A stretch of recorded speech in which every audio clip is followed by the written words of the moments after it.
Good afternoon, everyone. I'm Nicole Jennings, SVP of Paid Digital Media at PMX Agency, formerly PM Digital. Thanks so much for joining us today. We recently kicked off a Hot Topic series that we're doing in partnership with Google to share key strategies and industry advancements exclusively for our clients. So thanks again for coming. Our session today is centered around the latest updates from Google and their enhancements that are rolling out this fall, plus a snapshot of our recently released back-to-school study that covers key highlights and trends of the season. We have with us today Jamie Blomquist, who is our Agency Development Manager, and she's really PMX Agency's partner from an agency perspective at Google. We're really happy to have her here to present with us. We have about 45 minutes of content, maybe a little bit less, and we will be accepting questions, and we'll hopefully answer those at the end if we can. And with that, we'll get started. A couple of housekeeping items. If you have a question, you can use the chat feature, and like I said, we'll hopefully answer those at the end, or we'll follow up with you directly if we need to answer your questions. The event is being recorded, and we'll distribute it, and the materials, the deck itself, in the next few days. And I will turn it over to Jamie to get us started. Great. Hello, everyone, and thank you for tuning in. I'm going to take a few moments this afternoon to talk about the most important, or at least the most talked about betas and product updates that Google has been rolling out. Because PMX is one of our premier partners, we've been keeping them close to the source as possible as these updates become available. So they're the first to know, and they can introduce these to you. These betas were released in May and June and really focus on two main areas. One, improving mobile performance, and two, giving advertisers more tools to zero in on the most crucial search moments. For those who turned into the Google Performance Summit earlier this summer, you would have had a first glance at many of these. PMX has been working on a couple of these products prior, but just so that we're on the same page, I'll talk through really three main beta and product updates and share with you our updated timelines. First up is expanded text ads, which several clients have already been whitelisted for. This is by far the most dramatic ad format change in quite some time, and it's primarily geared around mobile. There are two main visual changes here: more real estate, which is great for small screens, and more creative freedom. The example on the right shows an increase in both headline and body space. So we can all probably agree that more space is better for most advertisers, but beyond that, what does this mean from a performance standpoint? After initial testing, we found the greatest benefits to be threefold. One, you are in total control of the second headline and therefore have more creative freedom. Expanded text ads, that extended headline is entirely dictated by you.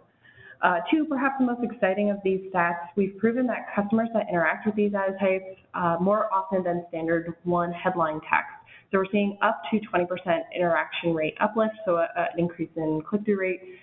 For many advertisers within PMX, that number is actually much higher. And this makes sense, that somebody would want to more frequently click on a larger ad with more calls to action, more value propositions, more real estate on a mobile screen. And three, of course, because our focus is where your prospects are, in this case mobile, this ad type is specifically catered to bring you that success on mobile queries. The benefits are there on desktop as well, but more so on mobile searches. And now the updates that everyone tuned in for. The first is around impression share. So we've been getting a lot of very diligent questions about the extent that ETAs can be used. When ETAs are launched, we're dedicating roughly 20% impression share. As we've seen very positive feedback, we've been increasing the impression share to 85%. So while you can't dump your traditional ad formats just yet, we are opening the gates as we're seeing good data roll in. Yeah, we've had really great experience from our clients so far on the expanded text ads, and that has been our most popular question from clients. Can we get rid of the old formats immediately? And the answer is definitely no, which is fine. But I think we've been really impressed as an agency just that so little of a change, a second headline really is the most impactful, could have such an impact on click-through rate. So we're really excited about that, especially as we head into second half of the year, where we start to be mildly paranoid about things. We'd love to have a click-through rate boost. Yeah.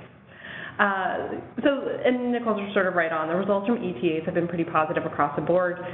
We're gearing to make ETAs public later this month, essentially moving out of beta on July 26th. So our goals are eventually to make this the de facto ad format by the end of the year. So we'll be working with the PMX team to have everything updated by Q4. Right now, we're thinking flipping the switch will happen in November, but we'll be well ahead of that, especially those that want to have the biggest impact for holiday season. All right, next up is device bid adjustments, which optimizes the way people interact across their respective devices. So you know that the way that you search on desktop is different from tablets and different from a cell phone, and this update ultimately gives you more control over where ads are shown and how aggressively you want to support each of these device types. Currently, desktop and mobile are lumped together. This update separates these. Additionally, we're giving wider bidding flexibility so advertisers can completely exclude ads on specific devices, which probably wouldn't recommend, or bid more aggressively by going as high as plus 900%. This will officially be available by the end of July, though what's exciting is that we're seeing this pop up organically in some AdWords accounts already. Okay. Remarketing lists for search ads, RLSA, is not necessarily a new beta. It is public, but I think it's worth highlighting in this bunch. RLSA allows you to be present again when those have visited your site are looking up similar keywords. Where this tool is best utilized is when advertisers either have a long or complicated sales cycle, if there's a lot of consideration, or if there's a higher probability of up or cross-sell or repeat purchases. It's essentially getting the most out of the people that you've already paid or earned to your site. And the data is really compelling. So on average, we're seeing 48% lower CPAs. In some industries, that number is a nice margin higher. If this is not already in your toolbox, definitely worth considering. And the bonus is that this is not very difficult to implement. Most of you already have your remarketing pixel implemented, so this is more of a targeting exercise. For example, what types of site actions indicate a good client? How aggressively do you want to target past visitors? Are there other keywords that maybe you excluded because they were too expensive or too broad that you want to go back after? This is a way to be present for those in a more cost-efficient way. Now, related to RLSA, similar audience is actually a new beta, and it's pretty nifty for identifying new prospects. Using an existing list of customers, so folks we already know who are good fit for your business, we can identify lookalike audiences who display the same search needs or behaviors. This gives advertisers far more reach because they're not just targeting people who are aware of their business, they are net new prospects. These folks have also shown intent within the last 24 hours, so you're slotting in a very timely alternative. Whitelisting is now available for this one, and we're seeing roughly a week approval time. There's not a public timeline just yet for when this will be out of beta, so if there are PMX folks who want to try this out, now is the time. And finally, promoted and branded pins, which we've gotten a lot of questions on. So promoted pins essentially enable advertisers to increase the number of impressions their business receives on Google Maps.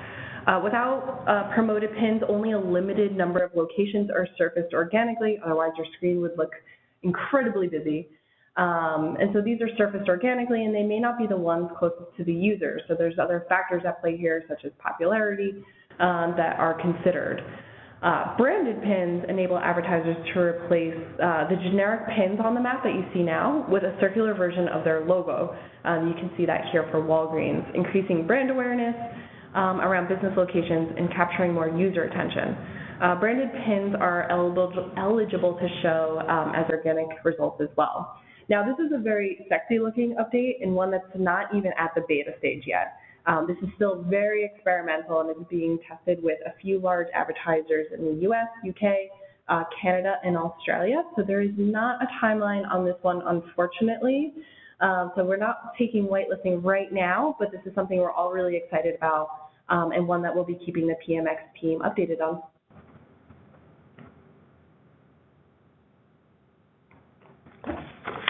Awesome. Thanks so much, Jamie. That's great. Although I really did want the promoted I know. and that logo for this holiday, but we'll have to be a little bit patient for that one. So we're going to jump into a small snapshot of the PMX agency back to school study. I know we're sort of right in the thick of back to school right now, and just from some conversations with clients, even over the past couple weeks, we still have time to influence that strategy over the next 6 weeks. And so while as an industry we're sort of looking ahead to holiday, we did want to stop and focus on back to school for a few minutes. Back to school doesn't apply to all of our clients, but we have found more and more that there's a lot of ways for brands to be part of that conversation and that conversion funnel, even when they're not traditionally thought of as a back to school destination site. So we're going to jump right in. We've been doing this study for 6 years. We're really proud of it. We have a little different spin on it every year. This is a snapshot of the table of contents. We're not going through the entire 54-page study right now, so no one pass out, but we certainly can share that with you. You can talk to your paid search team or, interact with the owners of this meeting if you would like to get the full study sent to you, where we go really deep on a lot of product categories. But I'm just going to give you some highlights today.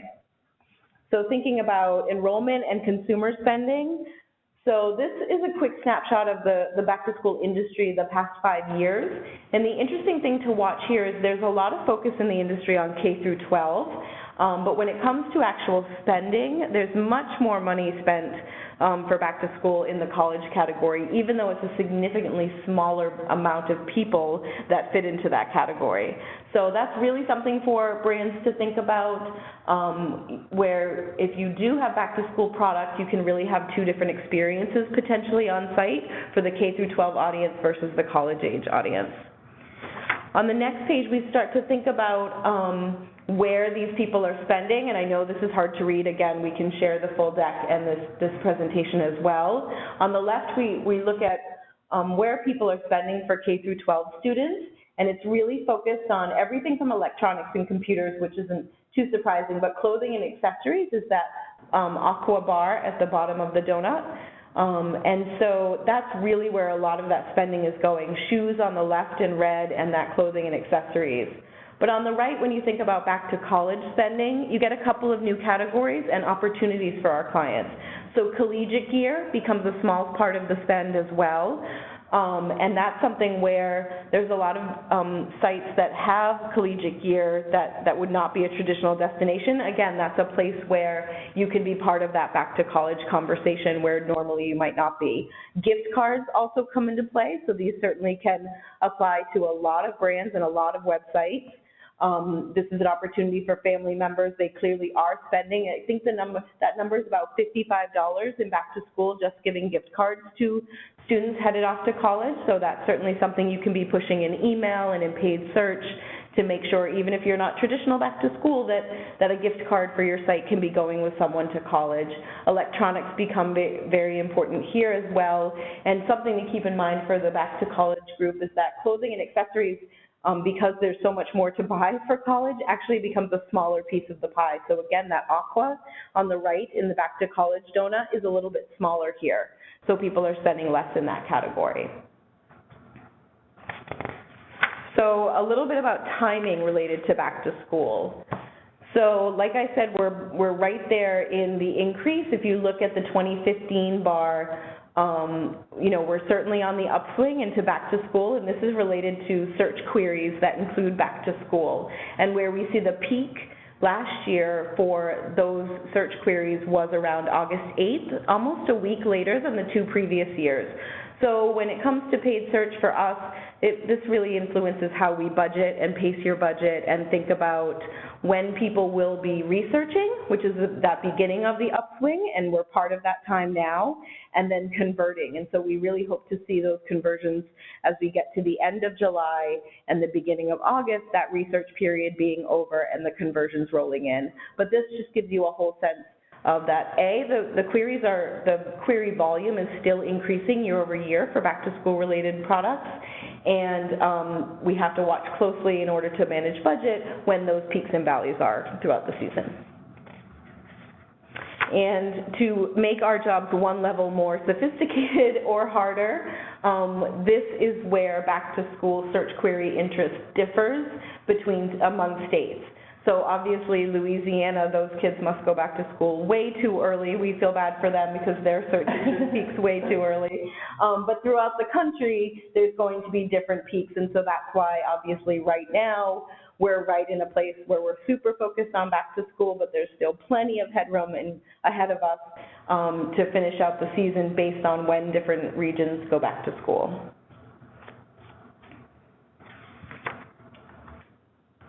So we have, I think, 5 or 6 product focus areas in this study, and I'm just going to show you one snapshot of one so you understand the data that we provide here. We're going to talk a little bit about footwear today. So the interesting thing here, there's a ton of data on this slide, so obviously you'll be able to look at it, but I'm going to move slowly from left to right.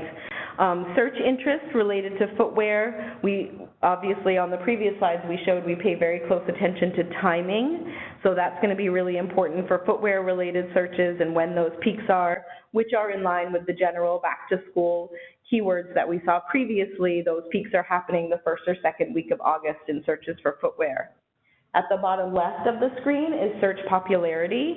So what are the most popular search terms from last year during back to school? From a branded perspective, it's Jordan, Nike, Vans, Adidas, Converse, and Under Armour. Probably not too many surprises there. But where things start to really mix up a little bit is on the non-brand side for search popularity. The biggest queries we're seeing are related to kids' shoes, girls, boys, specific sizes, which are really important, and then one color, which is black.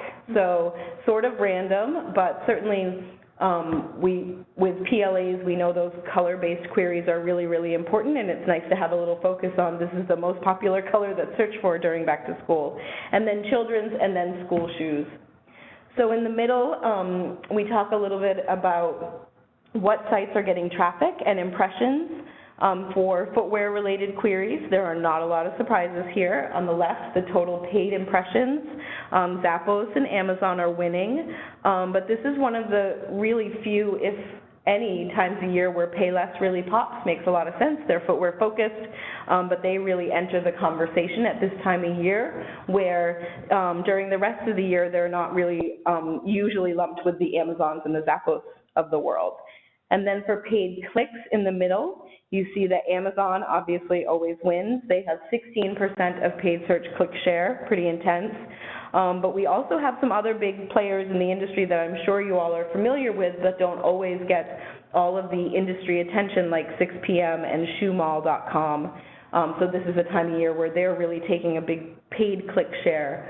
And then at the top right, that little donut there, really significant that when it comes to search clicks for footwear in paid search and organic search, 63% of the clicks are coming in from organic still, and that was last year. So, you know, while we're completely consumed with paid search in our world and think it's so important, obviously organic search is important as well, but this category in particular is still driving over 60% of its clicks from organic search.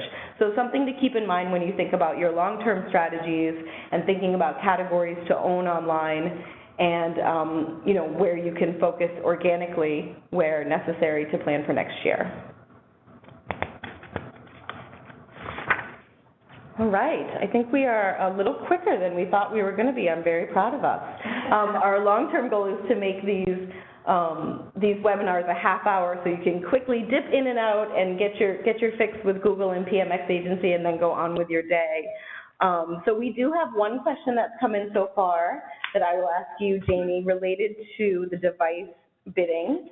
When it comes to tablets, is that something now that you can completely opt out of? And you know, in the past that was lumped with desktop computers, and so you had to be there no matter what. Yeah, that's a good question. And my advice would be to not completely opt out of tablet.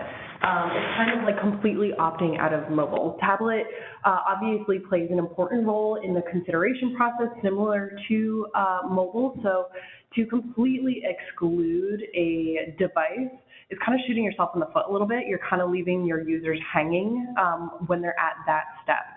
So what I would recommend instead is look holistically at how people are searching and making sure each of those devices is supported appropriately wherever they may fall within that search journey. So if mobile and tablet are important at the consideration phase, make sure you're present there, make sure you have the appropriate call to action. If desktop is really important when they're ready to pull the trigger and convert, make sure you're evaluating that channel appropriately, supporting it, and you have an appropriate call to action there. So I would say don't completely exclude and leave hanging, you know, an entire chunk of your audience. think about this a little bit more holistically, and certainly lean on the PMX team too for that data. Yeah, I totally agree.